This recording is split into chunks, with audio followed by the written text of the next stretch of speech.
So we're going to go a little bit now into Hanukkah.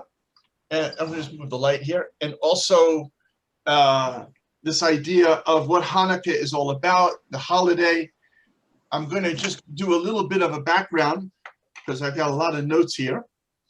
And a little bit of the background just to give you a sense. The Hanukkah is a holiday that began during the second temple. The first temple, Beit HaMikdash, we call it, not Beit Midrash, but Beit HaMikdash. First one was built by King Solomon, and then it was destroyed by the Babylonians, the Iraqis, and then there was a 70-year period of exile, and then the nation came back under the leadership of Ezra, and the temple was rebuilt. There's a second temple. And when the second temple was rebuilt, it stood for 420 years. The leadership of the land of Israel, it's very important to realize, in the first temple, the leadership of the temple was Israel. Israel was the country that ruled the land. But that was not so much the case of the second temple. The beginning of the second temple, for the first 34 years, the land of Israel was under Persian or Iranian control. This is because of the famous story in the Bible of Purim, of Esther and Mordechai and so on. After that miracle, the Jewish nation was allowed to come back to Israel. People don't realize this, but the Persian Empire in that time controlled the entire world. And the son of Ahasuerus, who became the king, Darius, was actually Jewish because he was born from Esther.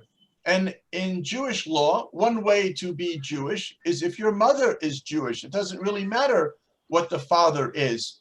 So therefore, even though his father was Ahasuerus the king, his mother was Esther, and so therefore technically he was Jewish. So the king of the world in those days was Jewish, and he allowed the Jews to come back to Israel and rebuild the temple. And in appreciation for the Persians, they put a relief of the city, of the capital of Persia, on one of the gates of the Jerusalem temple to show the appreciation. And there are many people who say that even though right now, especially right now, there seems to be a huge tension between Iran and Israel, there are many people who believe that actually in the end, the Iranians, this might sound crazy, might be very involved in building the third temple, because they were the ones who were involved in building the second temple. But that's another class on another time. Anyhow, after the Iranian or Persian Empire collapsed came the Greeks. And the Greeks ruled the land of Israel for 180 years. People don't realize, they think the story of Hanukkah, the Greeks came in and something happened, there was a big battle, and the Hashmonaim, the Israelites, threw them out. No, the Greeks ruled the land for 180 years. Now, during the beginning of that rule was led by the famous Greek called Alexander, who also conquered the world. But Alexander used to have dreams when he would go into war. And in these dreams, he would see a very holy man who would bless him. And that's how he knew he would win the war. And when he came to Israel, there were many enemies of the, let's say, the religious Jews who wanted to use Alexander to give them control over the temple. And so they came at night with Alexander, a huge Greek army, with all the fire and so on, heading up the mountains to Jerusalem. And as they approached, the high priest of the temple with the Kohanim, with the priests, came out to greet them. And when Alexander saw the high priest, he got off of his horse and he bowed. And of course, The Greeks were shocked. Why would this great king of the world bow to a Jew? And not only that, the enemies of the Jews who were there with him were horrified, because these were the very people that they wanted to have Alexander to take over. And Alexander said that the holy man that he saw in his dreams was this man. And so therefore that began an incredibly close bonding between the Jews and the Greeks, which lasted for almost a full 180 years. It's very important to say this, because when people just learn the Hanukkah story, they think it's a war of the Jews against the Greeks, which it is not. What was happening during that time is many Jews, like today, were becoming not connected to God, secular, if you want to use that word. I like the word circular instead. They just keep going around and they never find the point. And that movement became known as the Hellenists. And the Hellenists, during that time, after Alexander died and the Greek Empire broke apart, so the area where Israel is fell under Syrian Greeks, the Hellenists. And those are the ones that had the battle. Now, this period of time was a very difficult period of time, because unlike the Persians in the story of Megillah Esther, Purim, when they wanted to kill the Jews, here they didn't want to kill the Jews. Rather, they wanted to kill the Jewish soul. And so what happens is, when somebody comes to kill the physical Jew, God steps in and makes a miracle, like the story of Purim. When somebody comes to kill the Jewish soul, then it's upon us to fight. So what were the decrees? How did the Greek thinking of the Assyrian Greeks wish to break the Jewish spirit? So they attacked 3 primary commandments from God. One of them was, and I'll explain all of them, but I'll give them first, the 3. One was the circumcision, the Brit Milah, done on a boy when he is 8 days old. The second one was against keeping the Shabbat. And the third one was against sanctifying the new moon. Now, why these 3, and what does this mean? So as follows. When it came to circumcising the child, the Greeks said that this is child abuse, this is cruelty, this is mutilation of the human body. It would be as insane as coming and cutting off a person's nose or cutting off the bottom of their ear.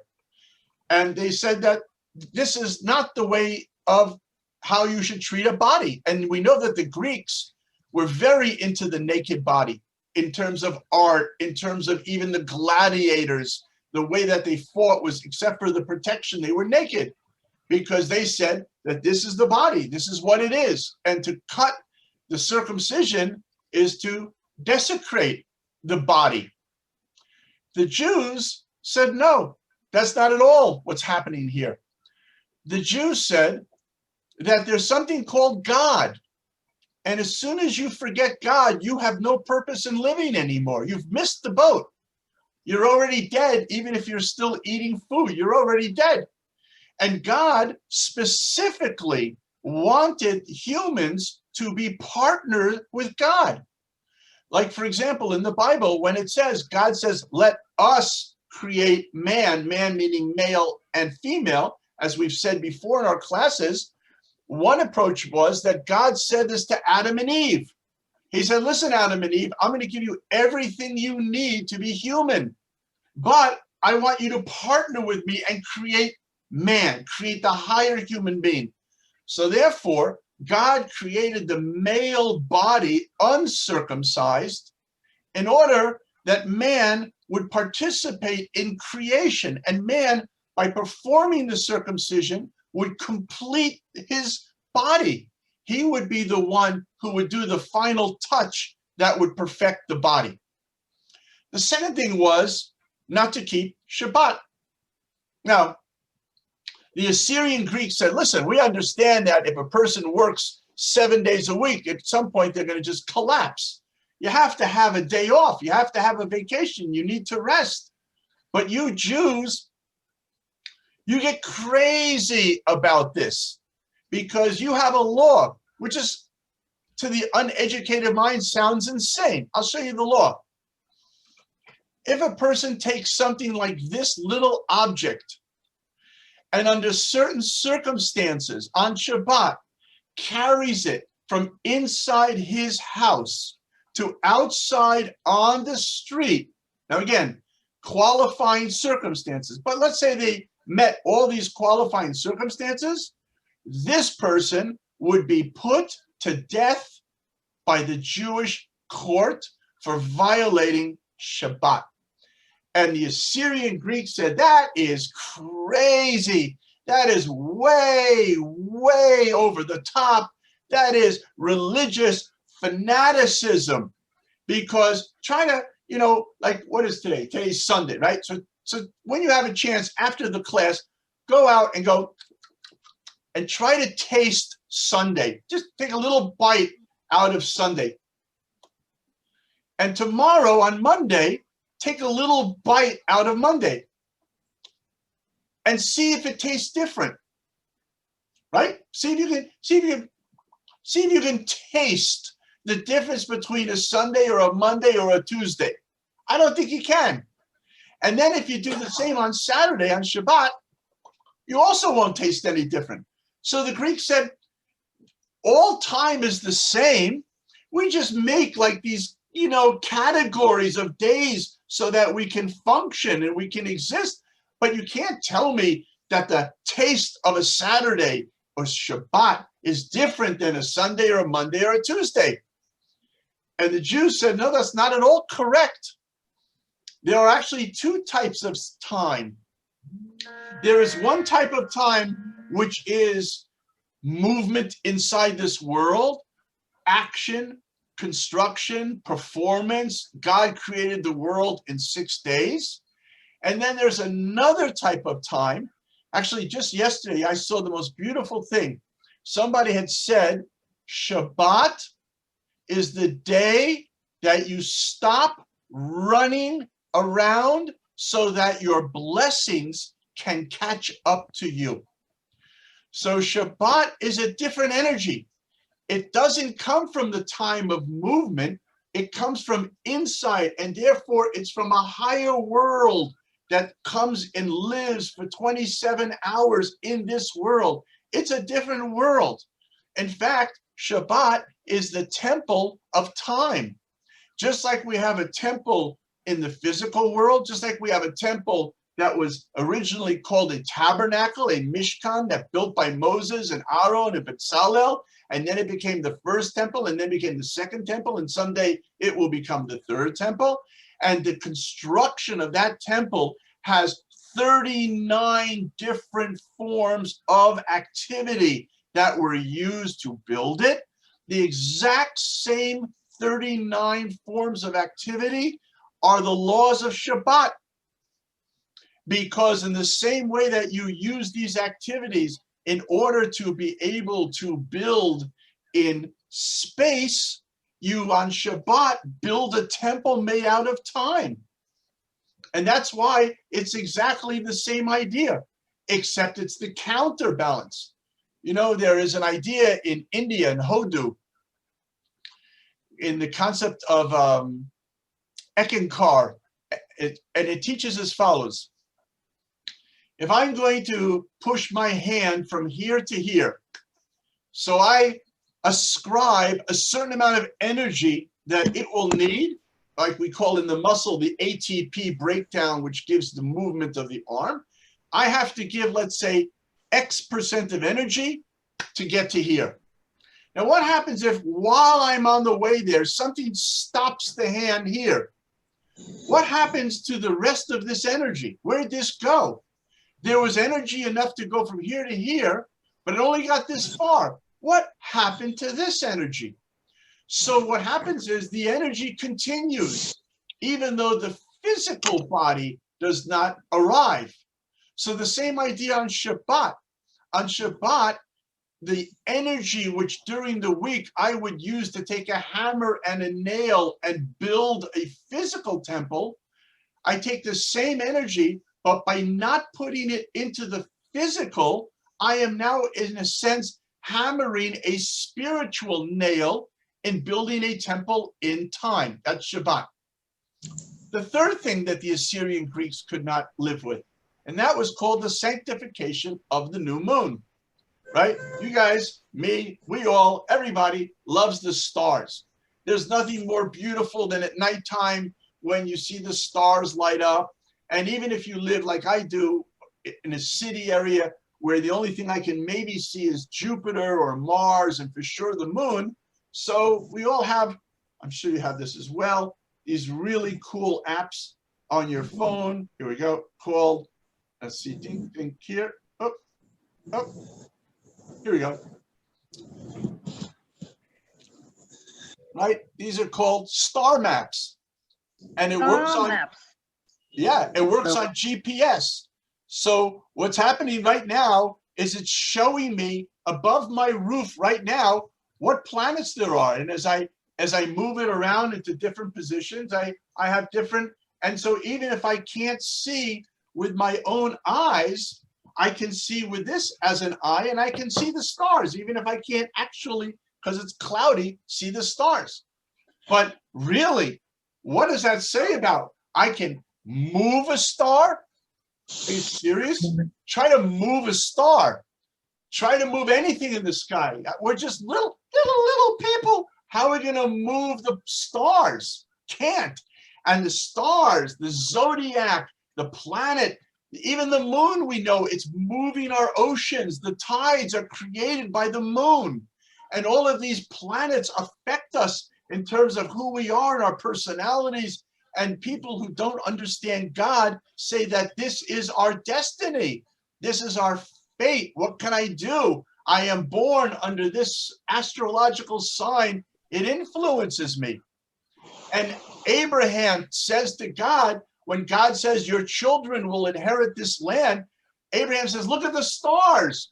The stars tell me I will never have a child. So Abraham says, so God says to Abraham, why don't you step outside for a minute? And then God says, look at the stars. And suddenly the stars start to move. And now the stars say, Abraham, you're going to have billions of children. So then, Joshua, or even Moses, Joshua is the famous story. You can read it in the book of Joshua. Joshua is in the middle of a major war, and they're running out of time, and they have to stop the enemy. So Joshua stops the sun in the sky. Go do that. What app do you have on your phone for stopping the sky? I don't have one. So he stops the sun in the sky, so, right? And then when they're fighting the battle against Sisera, another great battle in the Bible, so it says that God brought certain stars close to earth. This is the original Star Wars. The stars came down and started shooting like laser light to destroy the enemy.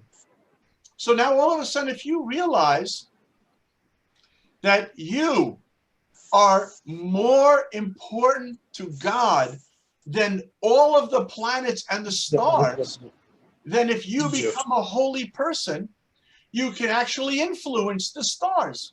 And that's what happened in the days of the temple. There was the great Sanhedrin. There was the court of 72 judges. And they would determine when the new moon was. Not the moon, the court. And the Assyrian Greeks said, are you crazy? You're a bunch of people going to sit around and say when there's going to be the new moon? And the Jews said, yeah, we're crazy. We are the crazy of the crazies. That's why everyone hates us, because we're freaking crazy. And that's why we're still here. Go find me some Romans. Go find me some Babylonians. Go find me some of the Greeks. But here's a Jew sitting in Jerusalem, right? That's how crazy we are, okay?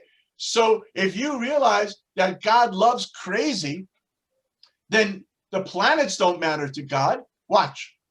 It's one little twist in the brain and you'll see something amazing. Normal brain, and then we'll switch into crazy mode. First, normal brain. Normal brain says big is more powerful. If you have more guns, more tanks, more missiles, that means you're more powerful. If you have more money, whatever, that means you're more powerful. That's what normal is. Somebody comes really, really big with two big sticks in his hand, you're afraid because that's big, that's powerful.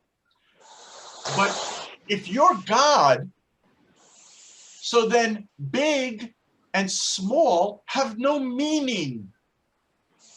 Because if you are infinite, there is no meaning to big. What is about quantity does not matter. How much money can you give God that God will be impressed?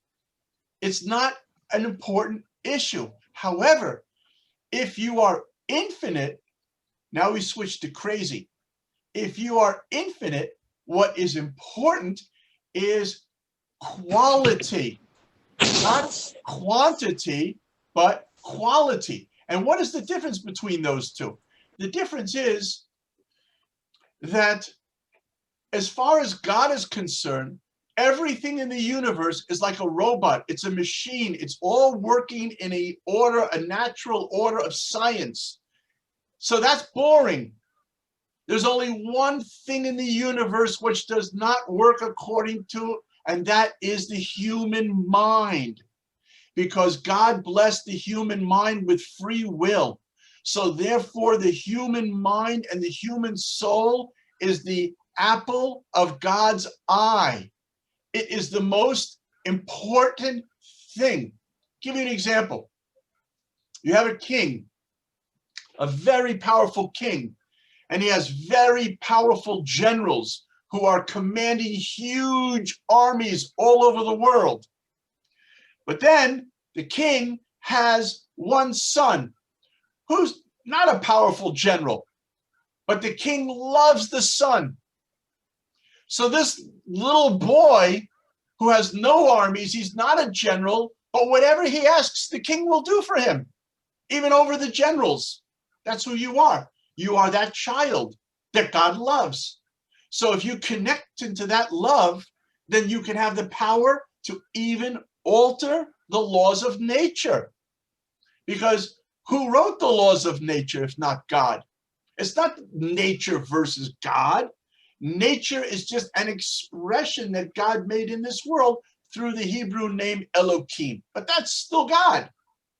So therefore, these things the Syrian mind could not understand. Now watch, if we take the Hebrew reference to these three commandments, which were the major battle point of the story of Chanuka, you have the first letter of Shabbat is Shin. You have the first letter in Hebrew of circumcision, which is called Milah in Hebrew, is Mem. And the word that we use to refer to the new moon is called candle, which is called in Hebrew Ner, which is Nun. These three letters, Shin, Mem, Nun, spell Shemen, which means oil. And that's why the miracle of Hanukkah happens through oil. Because there is a miracle we're going to understand now about oil that destroyed this thinking, this limited human thinking of the Assyrian Greeks. First of all, how does somebody make olive oil? So you have to crush the olive. There's one other food that also has to be crushed, and that is the grape to make wine. And that's why if you look in the writings of King David, in the Psalms, Tehillim we call them, quite often you'll see that King David will begin his song as the words with praise to the wine press or the olive press. You'll never see praise to the ice cream or pizza maker, but you will see praise to the olive and praise to the grape. Why? Because The olive works on the brain and the grape works on the heart. When a person makes wine, drinks wine, their heart becomes big. They become happy. They become joyous. Or at least that's how, as Jews, we drink. There are some people I know in Europe, when they get drunk, they become very violent. But when Jews drink, they become very happy and they dance. So therefore, the heart opens up from the wine. But the oil is the mind. Why? Because the oil creates light. You use the oil to burn candles to create light, which represents the idea of wisdom. However, to really gain wisdom, to really gain a heart, is a struggle.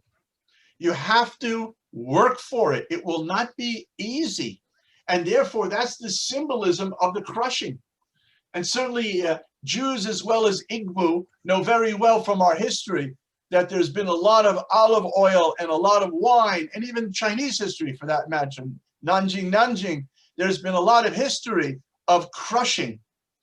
But that crushing, however, when the olive oil is poured into a glass of water, even though it looks like it's at the bottom, ultimately the olive oil will always come back up to the surface.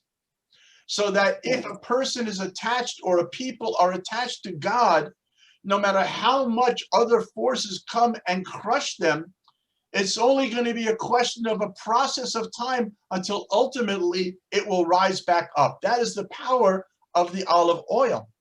Now, specifically in the story of Hanukkah, there's another power, which is also like in the way inside the olive is hidden the oil. These are called hidden powers. There are going to be two more hidden powers. The other hidden power is the power of a woman. The woman is always related to the idea of the moon, while as the man is always related to the idea of the sun. Because the man goes out into the world, whereas the woman somehow is in charge of the home. Now, the problem in today's world is that we have been suckered, lied to, cheated out of our happiness because of commercialism. You know, I mean, listen, when I grew up, I had 2 pairs of jeans and a couple of t-shirts, and that was it. You know, they used to, in the 1960s in America, they would pay people, pay them money to walk up and down the street, and they would have a big thing they would wear, and it would be the name of a store. And they would hand out a little piece of paper. Hey, go over to the pizza shop. Here, take this. Get 10 cents off your next piece of pizza. But they paid me to wear this. Now, I pay so I can wear Nike on my shirt. Just think of this. Instead of them paying me to be a walking advertisement for Nike, they have tricked me into paying them to be able to wear Nike. How stupid is that? But we all do it. Because God forbid I'm not wearing Nike. Then that means I must not be successful, right? So the whole world of commercial, how about little children? Remember when little kids were just allowed to go out and play? Now they even have designer clothing for children. Why? Because they make money off of you. Because we're stupid. And we work hard. And we work harder because expenses become more and more. And if we don't have those things, then we have no happiness. And when we have those things, we still don't have happiness. Because those things will never bring us happiness. Therefore, we have to come up with a new thing, the new toy, the new this, the new that. Even in women's fashion magazines, right? You open up a woman's magazine. I don't know what magazines you have in Nigeria and China, but in America, I remember we had like one called Vogue magazine. My mom was a very famous model in America, so we used to see all this stuff. So Vogue magazine will tell you this is the perfect way to put on your makeup. And all the women would run to the stores and they would buy Loren or whatever these, can't remember the names of these, whatever. They would go and they buy this stuff because it was the perfect way to do it until next month, the new magazine came out. So, well, that wasn't really so perfect. Actually, you need to buy this. So everyone runs on there until next month. Could you just imagine 1 month The magazine comes and there's nothing in the magazine, just one editor's note. And the editor note says, you know what? What we said to you last month, that was really correct. So we have nothing new to tell you. That won't happen because then that won't sell advertising. That won't sell. So now what happens is that becomes our life. We simply run after these things, buying. We fall into a prison of commercialism until one day we can just say stop and start to think about what's really important. And part of the price is that this thinking has told us, I'm sorry, I'll say it differently. I remember the 1980s in the woman liberation movement in America, of which there were very important and good things that came from it. But one of the things was they thought that the man, because he was working in the office all the time, he was the winner. And now the woman wanted to work in the office all the time. And then in late 80s, suddenly a statistic came out that women were dying of as many heart attacks as men. This is winning. This is called winning. So in a Jewish perspective, we actually believe that the home is the most important facility in the world. It's more important than a country is a home. Peace in the home. Now watch this. In Judaism, there are two primary ways of bringing light into the world. One is lighting the Shabbat candles on Friday night. And the other is lighting the Hanukkah candle. The Hanukkah candles are traditionally lit by men. The Shabbat candles are traditionally lit by women. The Talmud says that if you only have enough money to buy for a candle for Shabbat or for Hanukkah, which one takes precedent? Shabbat. Why? Because the Shabbat candle brings peace to the home. The Hanukkah candle brings peace to the world. And even though peace to the world is extremely important, that's God's job. That's what God has to deal with. But what we have to deal with is to bring peace in our home. In fact, I'll tell you a very mind-blowing medrash, like in Beit Medrash. The medrash says, if a person is in the middle of planting a tree, and now all of a sudden the Messiah comes. So the law normally is that, I'll tell you this a little bit differently. A person has to be very respectful of a cemetery. A person is never, ever allowed to step over the graves of the dead. They have to be very careful to walk around and in between, but never, God forbid, on the cemetery. There is one exception in Jewish law, and that is if you are in a cemetery and you suddenly hear that a king is coming on the road, you can even jump on the cemetery stones in order to go and see the king. Now, you would think that that's crazy. Who cares about this doofus who's a king? Why would he, and not even a Jewish king, just some local French king or whatever. Why would somebody be allowed to desecrate the respect of the dead to go see him? Big deal.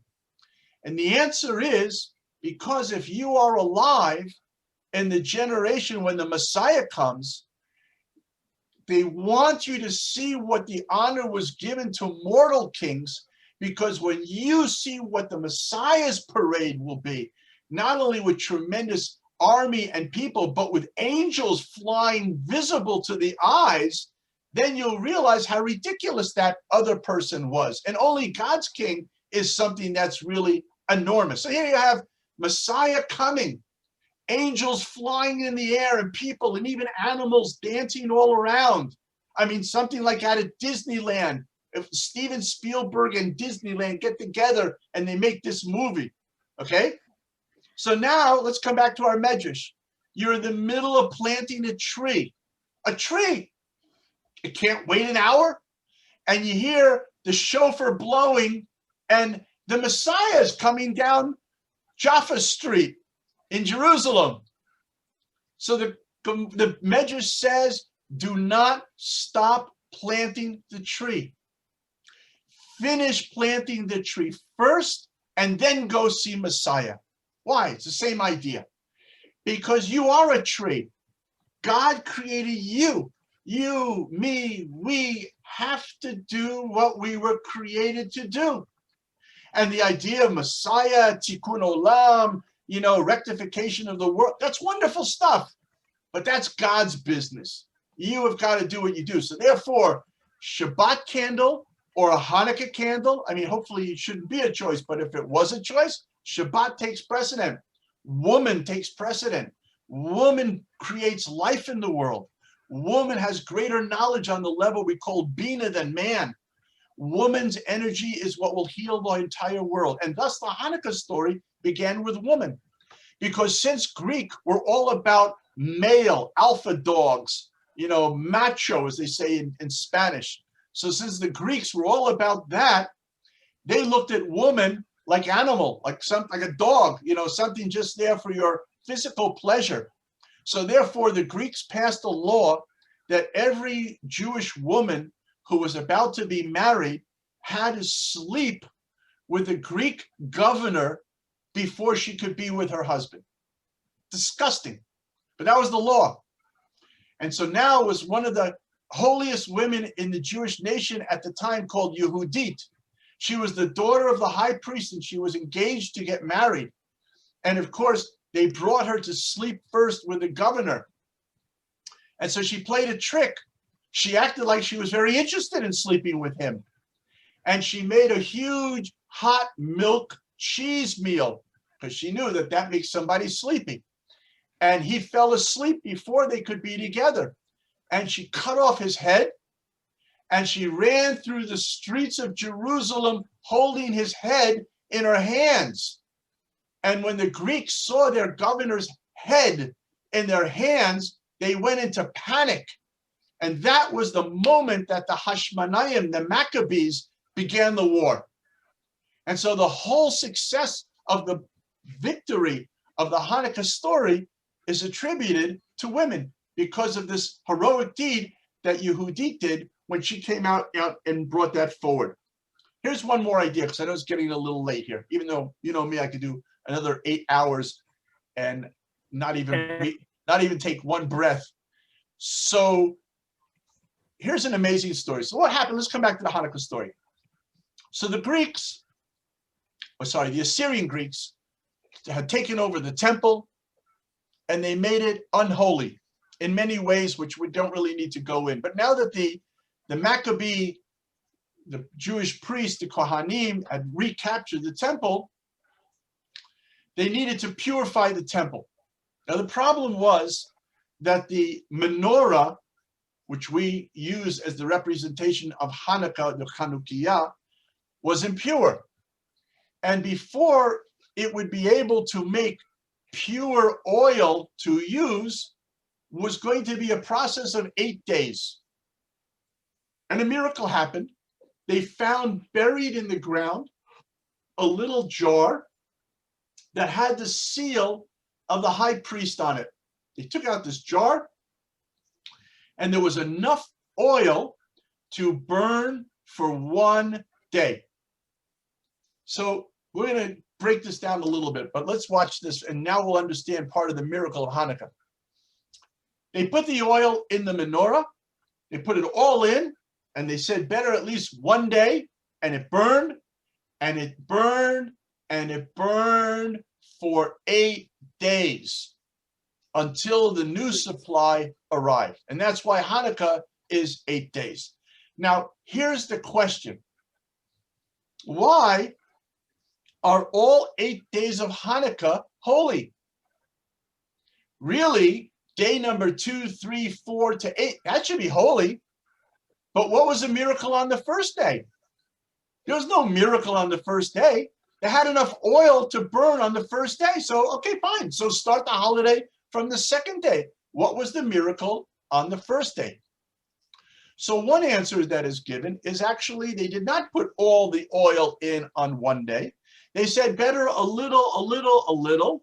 So they put an eighth in on each day. They took it and they divided it into 8 days, in which case every day is a miracle because that little eighth on each day burned for the whole time. That could be one way to look at how the miracle occurred. But here's another approach, which we actually touched upon the other week. And that is that, yes, the burning of the oil for 8 days is clearly a miracle. But there's another miracle which is not clear, but it's also a miracle. And that is that oil burns at all. The fact that oil burns is a miracle. You see, our problem is that we are born in this world and we grow up learning science. And therefore, because we don't know how to think out of the box, we think that, oh yeah, of course oil burns because that's a given. Okay, given by who? Given by where? Where does it come from? You're right. We do understand scientifically how come oil burns. That's correct. Because science is not in conflict with the Torah. But Torah goes one step beyond that. Fine. But how was that science set up that it should be such? So therefore, we have an idea that when the world was first created, there was a light that was so beautiful that it only existed for 36 hours, and then God hid it until the end of days. Those 36 hours of light are called the Or HaGanuz, the hidden light. If you total up all the candles that are burned on Hanukkah, on the first night light you light 1, on the second night you light 2, on the third 3, on the fourth 4. So you add them all up. 1 plus 2 is 3, plus 3 is 6, plus 4 is 10. It comes out to 36. So the candles of Hanukkah are actually a little taste of the hidden light. You know, the American Indians, I think it was the Iroquois, but I could be wrong. Maybe it was the Sioux. I don't remember, unfortunately, which Indian tribe. They had a beautiful story about how come there are stars in the sky. And they said because the moon is much smaller than the sun. So the moon felt like lonely. So the great Indian warriors took their arrows and they shot holes in the sky. And every arrow that went through is where the light of the star comes in. So that's really very much like this idea as well. There is a fabric called, right? A fabric called nature. And when we can take holy arrows and shoot arrows through the fabric of nature, it opens up where the hidden light is sitting all the time and it comes through the hole. So when you look at the little Hanukkah candles, these are like little poke in the fabric of nature that allows a little of the future hidden light to come through. This is why the miracle of Hanukkah has lasted forever. Even you come to sometimes the most secular Jews in the world, they still love Hanukkah because there's something about the light which continues and continues and will continue, because the number 8 is the number of infinity. In fact, if you even look at the number 8, you turn it sideways, it looks like the infinite symbol as well, so that it's infinite. So therefore, the 8 candles of Hanukkah are this idea of light that perpetuates forever. So even though maybe now it's hidden, Hanukkah, in the darkest time of the winter, is an opportunity to never despair. No matter how bad a situation looks, never give up. Always realize that there is hope in tomorrow to make something that is better than today. And that's why we wake up in the morning, because something in our soul believes that and knows that we can continue, God willing, to make the world a much better place.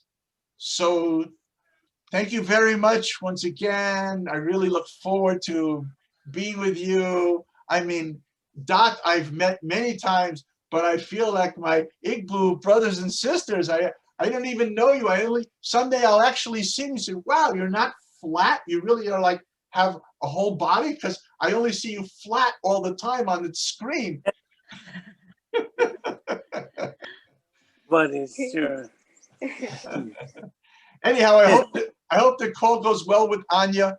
Just you should know that the other things with Michael and so on, they are advancing behind the scenes. It's not easy. As Reb Avram said, good things take patience and they come. So, all right. Thank you all very much. I look forward. Good things. Thank you. Rabbi. Oh, my pleasure. Bye for now. Bye, everybody. Bye.